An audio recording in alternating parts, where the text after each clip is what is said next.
नमस्कार, आंकड़े बारे फैसला आपका मैं आप सभी का स्वागत है। मैं हूं आपके साथ मनोज। 24 के चुनाव में सत्ता पक्ष और विपक्ष की नैरेटिव की लड़ाई देखने को मिल रही है। दोनों ही तरफ मुद्दों के अपने अपने नैरेटिव हैं, लेकिन इस चुनाव में अभी तक कोई खास नैरेटिव बनता नजर नहीं आ रहा है। वोटर्स खामोश हैं। यही वजह है कि सियासी पार्टियों की लाख कोशिशों के बावजूद लड़ाई किसी खास मुद्दे तक नहीं पहुंच पा रही है।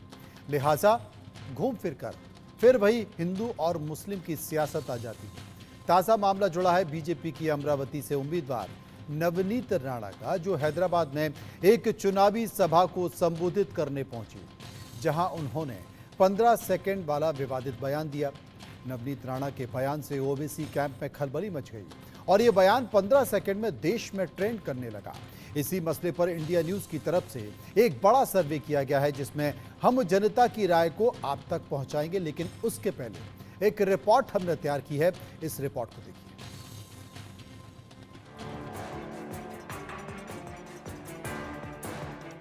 ओवैसी ब्रदर्स को नवनीत राणा की खुली चुनौती। 15 सेकंड पुलिस हटी, 24 की नई कंट्रोवर्सी। चुनावी घमासान, जहरीली हुई जुबान। चुनावी घमासान जोरों पर है, लेकिन जहरीली जुबान भी ताबड़तोड़ बोली जा रही है। सालों पहले का बदला अब निकाला जा रहा है। सियासी कर्मा की वापसी हो रही है।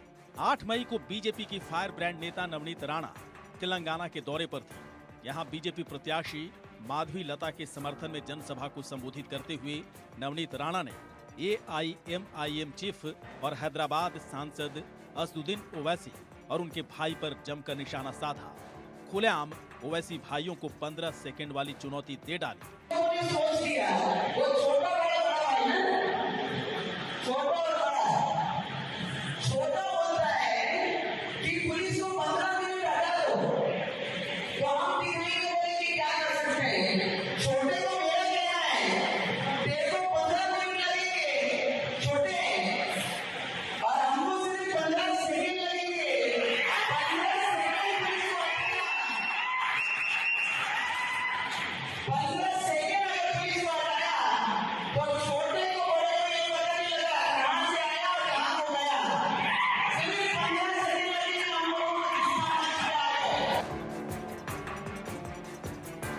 नवनीत राणा के विवादित बयान के बाद AIMIM भी हमलावर हो गई।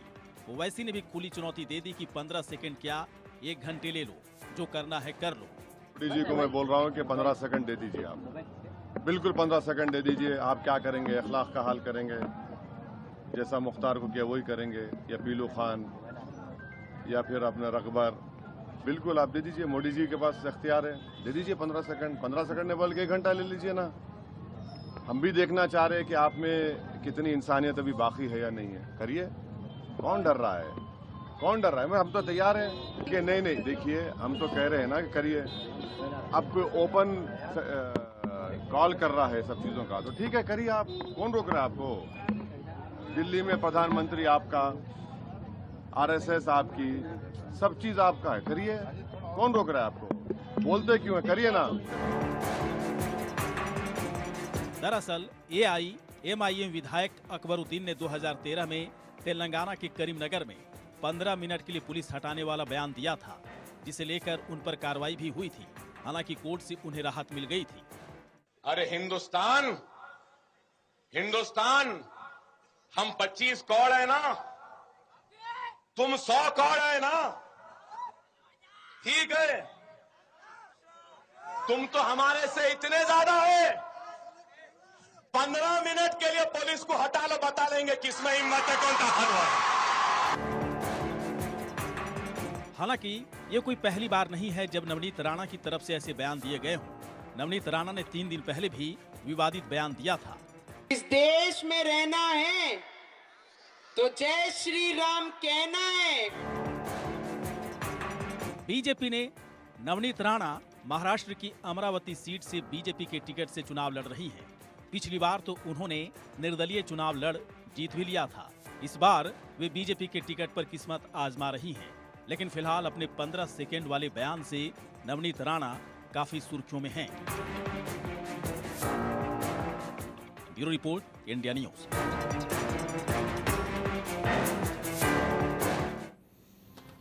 आप समझ गए होंगे कि आखिर ये पूरा मामला क्या है और क्यों आखिर नवनीत राणा ने 15 सेकंड वाला बयान दिया है। इसी के बीच इस मुद्दे को लेकर हम जनता के बीच पहुंचे। जनता के बीच पहुंचकर हमने लोगों से राय ली और कुछ सवाल भी पूछे हैं। पहला सवाल आपकी टीवी स्क्रीन पर, नवनीत राणा के 15 सेकंड वाले बयान पर आपकी क्या राय है? 20% लोगों ने कहा हेट स्पीच है, 16% लोगों ने कहा मुस्लिमों को खुलेआम धमकी है, 42% लोगों ने कहा कि सामान्य बयान है और 22% लोग इनमें से किसी भी विकल्प को चुनना नहीं चाहते। चर्चा करेंगे। बीजेपी के प्रवक्ता अवधेश उपाध्याय हमारे साथ मौजूद हैं, कांग्रेस के नेता अजय वर्मा भी हमारे साथ जुड़ गए हैं और प्रदीप तिवारी वरिष्ठ पत्रकार भी हमारे साथ होंगे। सबसे पहले बात करेंगे हम बीजेपी के प्रवक्ता अवधेश उपाध्याय से। अवधेश जी, क्या इस तरह का बयान होना चाहिए? क्योंकि जब ओवैसी की तरफ से इस तरह का बयान आया था तब भी इसकी आलोचना आपने भी की थी और बाकी लोगों ने भी की थी, लेकिन भारतीय जनता पार्टी की एक कैंडिडेट लोकसभा की जो चुनाव लड़ रही हैं, अगर वो इस तरह का बयान देते हैं तो इसे कैसे देते हैं, बीजेपी से कैसे लेती है? देखिए मनु जी, जो नवनीत राणा जी ने जो बयान दिया है वो किस परिप्रेक्ष्य में दिया है, पहले तो हमें वो समझने की आवश्यकता है। देखिए किस तरह से 2013 में अभी दिखाया आपने पेपर, जो अकबरुद्दीन ओवैसी है, उन्होंने कहा था, उन्होंने तो पूरे हिंदू समाज को गाली दी, पूरे हिंदुओं के लिए। सोचिए आप, यहाँ नवनीत राणा ने केवल उन लोगों को कहा है जो देश में और अपने समाज को, कि समाज के भी हितैषी नहीं है, जो अपने समाज को घुन की तरह ढूंढने के काम कर रहे हैं, उन लोगों के लिए कहा है, समाज के लिए किसी के लिए नहीं कहा। लेकिन आपको याद होगा 2013 में अकबरुद्दीन जो ओवैसी है उसने किस तरह से हिंदुओं का अपमान किया था कि हम 20-25 करोड़ हैं और वो 100 करोड़ हैं, तो हमें 15 मिनट आप दे दो तो हम आपको दिखा देंगे। तब किसी की कोई प्रतिक्रिया नहीं आई थी। जो विपक्षी दल के गठबंधन के जो लोग हैं इस समय नहीं आई थी, उस वक्त भी प्रतिक्रिया आई थी, उस वक्त भी प्रतिक्रिया आई थी। सभी लोगों ने इस बात को क्रिटिसाइज किया था, इस बयान को क्रिटिसाइज किया था। बताएं। लेकिन मनु जी, जिस तरह से आज जो ट्रोल किया जा रहा है नवनीत राणा जी को, नवनीत राणा जी ने किसी समाज को नहीं कहा है, केवल उन लोगों को किया है जो समाज के लिए भी नुकसानदायक है। समाज उनको स्वीकार नहीं कर रहा है कहीं ना कहीं, आप देख लीजिए। अजय वर्मा साहब, इनके जो जवाब है, जो मैंने सवाल पूछा उस पर जो जवाब आया है उस पर आप अपनी प्रतिक्रिया दे दीजिए। आधी अधूरी जानकारी लेके जब कोई बीजेपी के नेता बैठते हैं तो मुझे दुख होता है। मैं कितने सारे बयान दिखाऊं, उस बयान की सारे राष्ट्रभक्तों ने निंदा करी थी, लेकिन कुछ गॉडसे के समर्थक थे, वो कह रहे हैं कि साहब निंदा नहीं करी। अब इनका तो मैं क्या कहूं, झूठ बोल रहे हैं, क्योंकि इनके तो ऊपर से नीचे तक झूठ। भाई मैं ये कह रहा हूँ, अभी थोड़ी देर मैं आपके बीच में अजय वर्मा जी, स्टालिन के बारे में क्या कहना है आपका? अच्छा अवधेश जी, जरा सुन लें, कुछ बोलने तो दीजिए उनको। हाँ बोलिए अजय जी। नहीं, जैसे अजय वर्मा जी कह रहे हैं, अधूरा ज्ञान बात ये पता होना चाहिए। जो स्टालिन है, जो कांग्रेस का सहयोगी दल का नेता है, उसे किस तरह? अरे भाई अपनी बात तो पूरी कर लेने दीजिए, आपने अपनी बात पूरी कर लीजिए, अब उनको भी बात पूरी कर लेने दीजिए, उसके बाद फिर आप बोल दीजिएगा। अजय जी बोलिए। तो देखिए, देश में ये भारत जो है विविधताओं का देश है, अनेकता में एकता, एकता में अनेकता है। यहाँ सभी धर्म के लोग रहते हैं, हिंदू, मुस्लिम, बौद्ध, पारसी, सिख, ईसाई। लेकिन हम जो कहते आ रहे हैं, ये भारतीय बीजेपी का नया पाठ्यक्रम है। ओबीसी इनकी बी टीम है और इनकी बी टीम के तहत ये मिलजुल कर हाजी काजी, एक दो वर्ड होते हैं, कर रहे हैं कि तू मुझे कह मैं तुझे कहूँ। Polarisation of the vote, Hindu Muslim करना चाहते हैं, क्योंकि व्यापार पर बात नहीं, रोजगार पे बात नहीं, व्यापार पे, रोजगार पे, प्रज्वल लेवन्ना पर, रेपिस्टों को मास रेपिस्ट, घोर बलात्कारी को बचाने का ये काम ये कर रहे। कभी ब्रजभूषण को बचाते हैं, कभी प्रज्वल लेवन्ना के हाथ उठा के। चलिए, आप भी इस विषय से बहुत आगे निकल गए, बहुत सारी चीजों को, बहुत सारे मुद्दों को, बहुत सारे व्यक्तियों को, बहुत सारे लोगों को आपने लपेटने की कोशिश की है। इसलिए मैं सर्वे का एक और सवाल लपेट लेता हूं। सुन लीजिए सर्वे का एक और सवाल, दूसरा सवाल हमने जो लोगों से पूछा वो है, मजहब के आधार पर चुनाव प्रचार का कसूरवार आप किसे मानते हैं? 34% लोगों ने कहा असदुद्दीन ओवैसी को मानते हैं, 15% लोगों ने कहा माधवी लता को मानते हैं और 20% लोग नवनीत राणा का नाम ले रहे थे। 21% लोग इस पर कुछ भी बोलना नहीं चाह रहे थे। सीधे हम उन्हीं के पास चलते हैं। अवधेश जी जवाब दीजिए। देखिए मनु जी, अभी हमारे अजय जी कह रहे थे, इसका जवाब भी दूंगा मैं, जो सवाल है आपका। अजय जी कह रहे थे अधूरा ज्ञान लेके आते हैं। अरे भाई, स्टालिन कौन है आप बता दीजिए दर्शकों को, इंडियन न्यूज के। वो आपका सहयोगी दल का नेता है ना, उसी ने तो कहा था अभी कुछ दिन पहले कि हिंदू धर्म जो है मलेरिया डेंगू की तरह है, तो खत्म कर देना चाहिए। क्या राहुल गांधी ने उसको बाहर निकाल दिया पार्टी से? क्या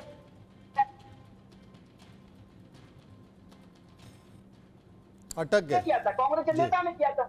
समय समय पर आप देख लीजिए मनोज, आप आगे बढ़ देख लीजिए, अजय जी को पता होगा, समय समय पर कांग्रेसी नेताओं ने और इनके जो सहयोगी दल के नेताओं ने हिंदू धर्म को अपमानित किया है, हिंदुत्व को अपमानित किया है। और आप देखिए सैम पित्रोदा कौन है, पूछिएगा अजय वर्मा जी से, क्या कह रहे हैं सैम पित्रोदा? क्या साउथ के लोग जो हैं अफ्रीकन लगते हैं, नॉर्थ के लोग चाइनीज लगते हैं। अरे भाई क्या मनोज जी आप चाइनीज हैं या मैं चाइनीज हूँ? हमें तो कोई चाइनीज नहीं है। इस तरह की जो बयानबाजी है ये क्या है भाई? ज्ञान की तो आवश्यकता है। अवधेश जी क्या है ये बयानबाजी है? बात नहीं करते, लेकिन ये बयानबाजी किस तरह की? क्योंकि बयानों पे ही चुनाव हो रहा है ना, 2024 का चुनाव तो बयानों पर हो रहा है, मुद्दों पे तो हो नहीं रहा है, हिंदू मुसलमान पर हो रहा है। तो जवाब आप ही दीजिए वर्मा जी। देखिए हम लोग मजहब की जो बात आपने की, मजहब के जो प्रचार प्रसार की जो बात की आपने, इनका वीडियो चलने दीजिए भाई। अब इनका नाम अवधेश जी आप इनसे पूछ लें, बताए वर्मा जी बता दो। इनकी इजाजत आप बोलने नहीं दे रहे इनको, आप अवधेश जी इनको बोलने नहीं दे रहे हैं। वो अपनी बात मुंह से निकालते हैं, उनके बात मुंह में रह जाती है, आप उनको टोक देते हैं, उनका पूरा सिस्टम बिगड़ जाता है। सरकार इनकी है तो भाई अगर ये चुप बैठे तो हम सुनते रहेंगे इनका वीडियो। अगर ऐसी बात है तो इनको ही बुलवाते रहिए। नहीं हम बैठे ना, हम आपका वीडियो भी चलवाएंगे, बोलिए आप। नहीं तो मैं ये बताना चाहता हूँ, देखिए नहीं नाराज नहीं हो रहे, मैं तो आपकी तारीफ कर रहा हूँ भाई, आपकी सरकार है। मैं तो देखिए मैं ये बता रहा हूँ, कांग्रेस पार्टी जयराम रमेश जी ने, हमारे नेता ने कंडेम करा है उस बयान का कि हम इस तरह का पार्टी का कोई बयान नहीं है, और उन्होंने स्वेच्छा से इस्तीफा खड़गे को जी दिया और स्वीकार कर लिया। हम लोग बांटने का काम नहीं करते, हम लोग देश हित की बात करते हैं, देश की प्राथमिकताओं की बात करते हैं, व्यापार की बात करते हैं, जीएसटी से परेशान बिजनेसमैन की बात करते हैं, प्रिंसिपल लेवल से पीड़ित माँ बेटी जो बलात्कार की शिकार है उनकी बात करते हैं, पहलवान बेटियों की बात करते हैं। हम लोग देश में आर्थिक असमानता खत्म करने की बात कर रहे हैं। हम लोग चाहते हैं कि इस देश में साक्षरता खत्म हो, इस देश में अक्षरता बढ़े। हम चाहते हैं कि जो 83% युवक बेरोजगार है उसको कैसे नौकरी मिले। हम चाहते हैं कि इस देश का सोशल फैब्रिक किस तरह से कायम रहे, इस देश में सामाजिक समरसता बती रहे। हिंदुस्तान में सारे लोग चाहते हैं कि यहाँ हिंदू, मुस्लिम, सिख, ईसाई, बौद्ध, पारसी सबको समानता का अधिकार है। लेकिन देश की सरकार का एक ही एजेंडा है, वो गृह मंत्री जाते हैं कि स्टैनी साहब, देश की सरकार का एक ही एजेंडा है और आप वो लगाते हैं कि साहब सरकार ध्रुवीकरण कर रही है, बीजेपी ध्रुवीकरण कर रही है। इसी से जुड़ा हुआ एक और सवाल है, 2024 के चुनाव में ध्रुवीकरण की सियासत सबसे ज्यादा कौन सी पार्टी कर रही है? 37% लोगों ने कहा कि साहब बीजेपी कर रही है, 46% लोगों ने कहा कांग्रेस कर रही है, 3% लोगों का मानना था कि AIMIM कर रही है, और 8% लोगों का मानना था कि अलग अलग राज्यों में क्षेत्रीय पार्टियां हैं वो कर रही हैं। 6% लोग इस पूरे मामले पर चुप्पी साधे हुए थे। उपाध्याय जी हमारे साथ मौजूद हैं। उपाध्याय जी, आप कांग्रेस पर आरोप लगाते हैं, कांग्रेस आपके ऊपर आरोप लगाती है, लेकिन जो जनता की राय निकल कर आ रही है उसमें 37% तो ऐसे थे जो आपको जिम्मेदार मान रहे थे ध्रुवीकरण के लिए 2024 के चुनाव के लिए। जी ठीक है मनोज जी, ध्रुवीकरण की बात करें तो शुरुआत किसने की? कांग्रेस पार्टी ने। मैनिफेस्टो कौन लेके आया ध्रुवीकरण के लिए? कांग्रेस पार्टी। कांग्रेस पार्टी ने मैनिफेस्टो में क्या लिखा कि हम जो है अल्पसंख्यक के लिए पर्सनल लॉ लेकर आएंगे देश में, ये उसमें लिखा हुआ है। अल्पसंख्यक के मतलब कोई भी एक ऐसा ही उदाहरण ले लीजिए कि कोई अपराधी अगर किसी की कनपटी पर पिस्टल चला देगा तो बोले उसने चलाई थी तो हम भी चलाएंगे, ऐसा ही क्या ना? कानून का तेल लेने, या मतलब या सुचिता, राजनीतिक सुचिता है, चाल चरित्र चेहरा है, वो उसका कोई मतलब ही नहीं है। फिर इन्होंने किया तो हम भी करेंगे, ऐसा क्या? नहीं देखिए मनोज जी, भारतीय जनता पार्टी ध्रुवीकरण की राजनीति नहीं करती है। आपको मैं उदाहरण दे देता हूँ। यदि केंद्र सरकार की अब तक की जितनी भी योजनाएं आप देख लीजिए, सभी योजनाएं सभी वर्गों को, सभी जाति पंथ को बराबर मात्रा में दी गई हैं। तो ये पहले जो सरकारें थी आप देखिए ना, जामिया मिलिया से जो आरक्षण हटाया, SC ST OBC का किसने हटाया? कांग्रेस पार्टी ने। किस लिए हटाया? केवल वोट बैंक की खातिर। अलीगढ़ मुस्लिम विश्वविद्यालय से जो SC ST OBC का आरक्षण हटाया, किसने हटाया? कांग्रेस पार्टी ने, वोट के खातिर। जम्मू कश्मीर में 370 लगाई, उसके बाद वहां जो SC ST OBC के लोग थे उनका हक मारने का काम किसने किया आरक्षण का? कांग्रेस पार्टी ने। आज ये कहते हैं कि आरक्षण देंगे, लालू यादव कहते हैं कि मुसलमानों को आरक्षण देंगे। भाई संविधान में कहां लिखा है? आप ये पते की बात कर रहे हैं अजय वर्मा जी, लिखा है अवधेश उपाध्याय पते की बात कर रहे हैं, इसका जवाब दे दीजिए भाई। धन के आधार पर कहां लिखा है आरक्षण? आप देखिए संविधान के क्लॉज में लिखा हुआ है, आप बता दीजिए दर्शकों को। अच्छा आप जवाब ले लें उपाध्याय जी। ये इनका एजेंडा है, इसको तो उसी को चीफ करेंगे जो इनको सूट करेगा। कांग्रेस पार्टी ने ना तो अपना एजेंडा, उसका एक एक पेज पढ़ लीजिए, हम अपने एजेंडे को हम ज्यादा बेहतर बताएंगे, इन्हें तो विरोध करना हमारे हर एजेंडे का। हमने कहीं नहीं लिखा कि हम मित्रों इस 70 करोड़ महिलाओं का मंगलसूत्र छीन लेंगे, हमने कहीं नहीं लिखा कि हम विरासत टैक्स लगाएंगे। इन्हीं का गोल्डन प्रोग्राम था 2019 में। आज भैया फिर आप बीच में आ गए, आप अपने टाइम पे तो बोल लेते हो भैया। अवधेश जी थोड़ा सुन तो लीजिए करिए, मैं आपकी बड़ी ध्यान से, गंभीरता से, विचार से सुनता हूँ, मेरी भी तो सुन लीजिए भाई। लोकतंत्र में हमें भी मौका दे दीजिए। हम ओबीसी कोई है कि 15 मिनट में बिठा दोगे? हम तो भाई आपके भाई तो फुल मजे ले रहे हो लोकतंत्र के। 17 साल तो आप भी सरकार अजय जी, आप इनडायरेक्ट में धमकी दे रहे हो उनको? आप भी इनडायरेक्ट में उनको धमकी दे रहे हो कि हम ओबीसी नहीं है, आप हमको 15 मिनट में बिठा दोगे? कह रहे हम तो भैया ये बिठा संगे, सत्ता इनके पास, सीडी इनके पास, सीबीआई इनके पास, लोकतंत्र का तो असली मजा कांग्रेस पार्टी ने दिया है मनोज जी, अजय जी अच्छी तरह जानते हैं। अब मैं जवाब दे दूं। 84 में दंगे हुए तो देखिए, भाइयों के लहू से लहू तुष्टीकरण की राजनीति पूरा देश जानता है। भगवान के नाम पे ये राजनीति करते, राम के नाम पे चंदेबाजी करते, राम के नाम पर अयोध्या स्मारक घोटाले में इन्होंने कितनी शोर मचाया है। और कैग ने रिपोर्ट दी है, मैं नहीं कह रहा। देश के हर चीज में घोटाले में, कितना बड़ा घोटाला जो है ये बॉन्ड, इलेक्ट्रिक बॉन्ड का हुआ है। परकला प्रभाकर शास्त्री जो देश की वित्त मंत्री, जिन्होंने पिछले चुनाव में अपनी संपत्ति 14 करोड़ डिक्लेयर करी थी, आपके साथ ध्यान हो तो, इस बार कह रही है कि मेरे पास पैसे नहीं है, मैं चुनाव नहीं लड़ सकती। आपने धमका दिया कि आपके पति मेरे खिलाफ बोल रहे हैं, कह रहे हैं संसार का सबसे भ्रष्टतम घोटाला है और इसका खमियाजा मोदी जी आपको भुगतना पड़ेगा। और दूसरा वीडियो आया परकला प्रभाकर जी का कि अगर चुनावों में ध्यान नहीं हुआ इस बार और परिवर्तन नहीं हुआ तो फिर अगली बार चुनाव का मौका नहीं मिलेगा। मोदी जी इस देश को लोकतंत्री बदल देंगे, संविधान खत्म कर देंगे। ये भी उन्हीं का वीडियो है। सतपाल मलिक जो गवर्नर थे, इन्हीं के बनाए हुए, उनके क्या वीडियो आ रहे हैं कि साहब मौका है, देख लीजिए क्या करना है। तो ये देश के संविधान पर लोग, अच्छा सुन लीजिए, मित्र मीडिया की तो बात छोड़ दीजिए भाई, अच्छे चैनल हैं सारे, लोग सरकार की नहीं सुनेंगे तो सरकार ने कई चैनलों को बंद कर देगी। लेकिन जो प्लेटफॉर्म पे सारे लोग दिखा रहे हैं, लोगों ने चैनल देखने बंद कर दिए ज्यादातर। उन्होंने बड़े बड़े चैनल, आपकी नहीं गिरी, बड़े बड़े चैनलों की टीआरपी गिर गई है, बड़े परेशान है, बेचैन है। और सरकार के एजेंडा, देश के मुखिया एक टैनी की सिफारिश करने जा रहे हैं जिसमें 7 किसानों पर गाड़ी चढ़ा दी कि टैनी को जिताइए, मैं बड़ा आदमी बनाऊंगा। और प्रधानमंत्री प्रज्वल लेपन्ना जो मास रेपिस्ट है, घोर बलात्कारी है, उसका हाथ उठा के कह रहे हैं कि इसे जिताइए, मोदी के हाथ मजबूत करिए।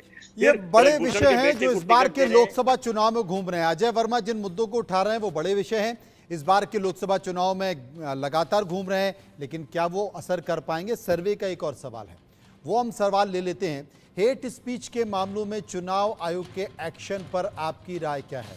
41% ने कहा कि साहब आयोग सख्त है, 30% लोग बोल रहे थे कि एक्शन में आयोग की देरी हो रही है, 24% लोगों का कहना था कि पक्षपातपूर्ण रवैया है चुनाव आयोग का, और 5% लोगों ने इनमें से किसी भी विकल्प को नहीं चुना है। उपाध्याय जी हमारे साथ मौजूद हैं। मतलब 100% सत्यता नहीं है।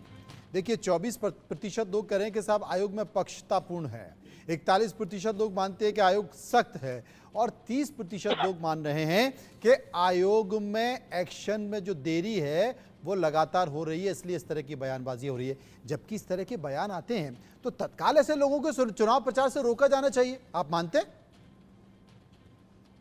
देखिए मनु जी, यदि बात करें चुनाव आयोग की, तो चुनाव आयोग जो है वो अपने हिसाब से काम कर रहा है और सख्ती से निपटने की कोशिश भी कर रहा है। आपने देखा उन्होंने नहीं, उन्होंने चुनाव आयोग ने क्या किया है, अभी एक ऐप भी किया है जारी, उस ऐप को आप डाउनलोड करें। यदि आपको लगता है कि आचार संहिता का कहीं उल्लंघन हो रहा है तो आप उसको वीडियो या कोई आपको लगता है आप अपलोड कर सकते हैं। उस पर चुनाव आयोग जो तुरंत प्रभाव से जो कार्रवाई करेगा। चुनाव आयोग पर हम कोई भी सवाल खड़ा नहीं कर सकते। अच्छा, आपको नहीं लगता उपाध्याय जी कि आजकल तो सोशल मीडिया का जमाना है, 5 मिनट के अंदर पूरे देश में वीडियो और खबर पहुंच जाती है। बहुत सारे मामलों में तो सुप्रीम कोर्ट भी स्वतः संज्ञान ले लेता है। चुनाव आयोग को स्वतः संज्ञान नहीं लेना चाहिए इस तरह के मामलों में अगर माहौल खराब हो रहा है? बिल्कुल, देखो चुनाव आयोग ने कई नेताओं को नोटिस भेजा है, ऐसा नहीं है। चुनाव आयोग अपने काम कर रहा है। अब देखिए, हम ऐसे तो है नहीं जैसे कांग्रेस पार्टी और जो विपक्षी दल है, भाई उनके अगर फेवर में कोई फैसला आता है तो वाह हो जाती है, अगर वही फैसला उनके मतलब फेवर में नहीं होता है तो कहते हैं भैया संविधान खतरे में है, बचा लो, लोकतंत्र खतरे में है, बचा लो।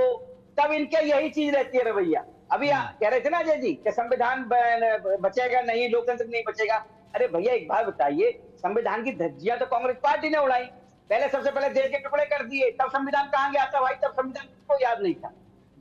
1984 में सिख भाइयों के खून से देश की सड़कों को लहूलुहान कर दिया गया, तब किसी को संविधान याद नहीं आया, ना लोकतंत्र खतरे में आया। जब इमरजेंसी में हमारे देश ये को 84 आपका पीछा नहीं छोड़ रहा अजय वर्मा जी? नहीं, मैं बता रहा हूँ, जब देश को बंद कर दिया गया, तब किसी को संविधान याद नहीं आया। जब 1990 में कश्मीर से हिंदुओं को भगा दिया गया, उनकी बहन बेटियों के मंगलसूत्र छीन लिए गए, उनकी जमीनें छीन ली गई, तब किसी को संविधान याद नहीं आया, तब किसी को लोकतंत्र याद नहीं आया। आज 2014 से और 24 तक जी के नेतृत्व में नेता जो है विश्व पटल पर जो है नए कीर्तिमान स्थापित कर रहा है, तो कह रहे हैं लोकतंत्र खतरे में, संविधान तो खतरे में। पूछ लेते हैं इनसे, कोई खतरे में नहीं है मनोज जी। अवधेश जी अजय वर्मा से पूछ लेते हैं कि लोकतंत्र क्यों खतरे में, पूछ लें। चलिए बता दीजिए वर्मा जी। भाई साहब, अभी इस आज के दिन का सबसे बड़ा जोक मेरे भाई कह रहे थे कि चुनाव आयोग अपने तरीके से काम कर रहा है। पूरा देश जान रहा है कि जब संदेश खाली में कोई घटना, हालांकि महिलाओं के कहीं भी घटना होना किसी भी स्टेट में बड़ी शर्मनाक बात है, जब संदेश खाली में घटना छोटी सी हो जाती है तो वहां कहते हैं प्रधानमंत्री नहीं, यहाँ ईडी, सीबीआई, एनआईटी सब जाएंगे। और जब 3,000 वीडियो आते हैं और कई सौ महिलाओं से रेप होता है, वो मास रेपिस्ट, तो वहां के लिए कहते हैं ये स्टेट का मामला है। तो समझदार लोग हैं इस हिंदुस्तान में, सब जानते हैं कि प्रधानमंत्री जी किस लाइन पर चल रहे हैं, किस तरह से मास रेपिस्टों को बचा रहे हैं। और चुनाव आयोग, ईडी, आईटी, इनकम टैक्स, अगर आप उठा के देखें 4000 से ज्यादा छापे जो है ईडी ने मारे हैं, लेकिन उसका कन्वेक्शन रेट क्या है? और केवल शुभेंदु अधिकारी के छापे नहीं पड़े, वो अजीत पवार के छापे नहीं पड़े, वो अब शर्मा जो है हेमंत विश्व शर्मा आसाम के मुख्यमंत्री के नहीं पड़े, शिवराज मामा के नहीं पड़े, रमन सिंह के नहीं पड़े। और आपके अब जो प्रधानमंत्री जी ने कहा है कि अडानी अंबानी थैला भर भर के, टेम्पू भर भर के काला धन भिजवाते थे, तो ईडी और सीबीआई को संज्ञान लेना चाहिए। जब प्रधानमंत्री संवैधानिक पद पे कह रहे हैं तो इसका मतलब काला धन है और उनके पास है, तो कह रहे हैं तो उस पर छापा लेना चाहिए। सेल्फ कॉग्निजेंस, आपने अभी कहा कि सुप्रीम कोर्ट सेल्फ कॉग्निजेंस स्वतः संज्ञान ले लेता है, लेकिन ये भाजपा का एजेंडा है, इन पर संज्ञान नहीं लिया जाएगा। ये तो इनका पाठ्यक्रम है। चुनावों में हार रहे हैं, 282 सीटों में इन्हें मिल रही है केवल साफ तौर पर अजय वर्मा ये कह रहे हैं कि संदेश खाली में जब महिलाओं के साथ अत्याचार की, महिलाओं के साथ दुर्व्यवहार की खबर आती है तो राष्ट्रीय महिला आयोग के साथ साथ तमाम एजेंसियां संदेश खाली में पहुंच जाती हैं। कर्नाटक में इतना बड़ा इश्यू है, मैंने तो नहीं सुना कि अब तक महिला आयोग की अध्यक्ष वहां पर पहुंची है कि नहीं पहुंची। देखिए, कर्नाटक की यदि बात करें तो प्रज्वल रेवन्ना की जो बात कर रहे हैं वो भी इनके जो सहयोगी दल है उन्हीं की देन है, उन्हीं के द्वारा भगाया गया है। ये तो सब जगह चल रही है खबरें। अरे दत्तक पुत्र है आपके, ये तो अपनी बात छुपाने के लिए बात कर रहे हैं। देखिए, मैं तो बात कर रहा हूं उसके फोटो के इनके हैं, लेकिन किसी भी आयोग की या किसी भी संस्था की कार्यप्रणाली तो एक ही होती है ना उपाध्याय जी। जी बिल्कुल। अगर संदेश खाली राष्ट्रीय महिला आयोग गया तो राष्ट्रीय महिला आयोग को कर्नाटक भी जाना चाहिए, उन महिलाओं से बातचीत करनी चाहिए। बिल्कुल जाना चाहिए। मैं यही कह रहा हूँ, अजय वर्मा जी जो इतनी बातें गिना रहे थे बैठकर, भाई एक बात मैं पूछना चाहता हूँ, राहुल गांधी बायनाट से भागकर रायबरेली कैसे आ गए? अजय जी बड़ी बात कह दी। अजय जी देखिए, अवधेश जी देखिए, आप अवधेश जी के ऊपर आरोप नहीं लगा सकते। अवधेश जी ने एकदम कह दिया बिल्कुल जाना चाहिए। नहीं, अभी तक राजनयिक पासपोर्ट जो है वो चूंकि प्रधानमंत्री जी का दत्तक पुत्र है, अब उसे एमपी का टिकट दिया है, उसका राजनयिक पासपोर्ट क्यों नहीं आपने करा रहा? उसकी अवधि खत्म होगी, उसे अरेस्ट करके क्यों नहीं लाए?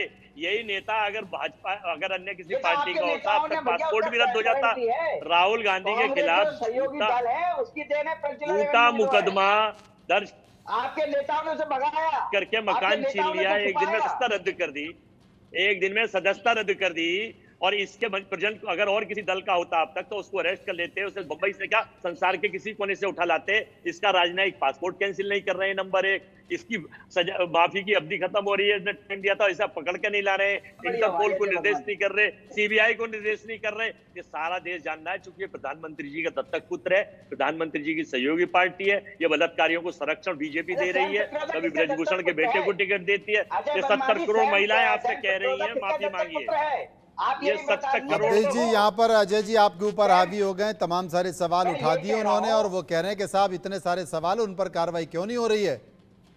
मैं ये कह इनका रहा कोई हूं, मनोज ये जी, राहुल अजय गांधी को वर्मा जी वायनाड की पहुंच बात कर जाएंगे, रहे हैं। ये नेहरू जी एक पे बात पहुंच सैम जाएंगे। पित्रोदा के बारे अब ये में कह बोलते देंगे हैं कि नेहरू सैम जी पित्रोदा जिम्मेदार है किसका उसके लिए। पुत्र है भाई? अब ये कहेंगे सैम नेहरू जी पित्रोदा के जिम्मेदार बारे है, में नहीं अब ये बोलेंगे। कहेंगे इंदिरा जी देश का अपमान जिम्मेदार कर रहा है। है। बात फिर अब ये निकल सिख गई है तो धर्म पे आ लगता है जाएंगे। बहुत दूर तक चली गई है और ये सर्वे से बहुत दूसरे विषयों पर चली गई है, लेकिन हमने कई सारे सवाल भी पूछे, सर्वे भी दिखाए और लोगों ने अपनी राय भी दी।